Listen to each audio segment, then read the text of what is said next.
And it's something that is systemic and has been around in this country for a long time. And that's something that they're calling driving while black. I've just been Yeah, the distracted young by man that was stopped for what they're calling a routine traffic stop, which turned ugly, and he was assaulted by the officer through the window of his car. And then again, when they got him out of the car, they punched him in the face again and then wrestled him to the ground. Well, precisely. The mantra that has become my motto since, I'm born black and we have no control over this. I attempt to borrow from Voltaire by not making the best the enemy of the good. In an ideal world, a constable or police officer or a sheriff behaves as if he were ripped out of the chapters of a Louis Lamar novel, where right and good are assumed to be known by all, and those who have deviated from the previously scheduled program do so at their own detriment. However, we do not live in such a world. We live in the hookworm and incest belt of Anglo-Saxondom.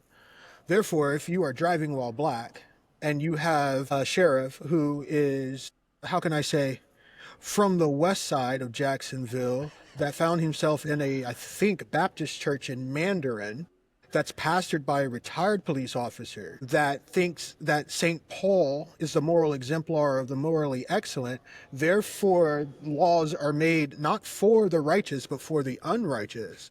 You now have a moral imperative that separates ethics from actual morality. Now, what do you think this case reveals about the day-to-day reality of policing black Americans? I mean, not to just over-egg the pudding, but I'll stick with Voltaire. I think he was paraphrased very well by Oscar Wilde when he said, in other words, if the internal contradictions of American democracy can be found in the argument between republicanism and let's just say Jeffersonian democracy, because if we reduce this word to its original context, we find ourselves awfully close to populism, and ochlocracy becomes the word of the day. Mr. Waters is in a very precarious situation because not only does he have to live his life as if he is under surveillance for final judgment, because I've read the back of the book and, honey, they lose. Yeah, you know what I'm saying? right? Like, by the way, who reads books from the reverse end? But that's a digression.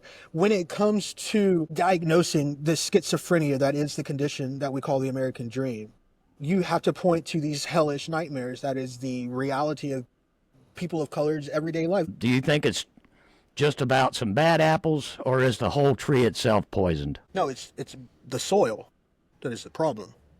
The soil. Okay, I got you.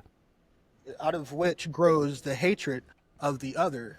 And I will pull from psychoanalysis. I hate to mention Freud in this context because there is a death drive here. There is a libido that comes from running around Jacksonville with weapons that other people are not allowed to have. Right. To enforce rules that no one wants with protection that only you get.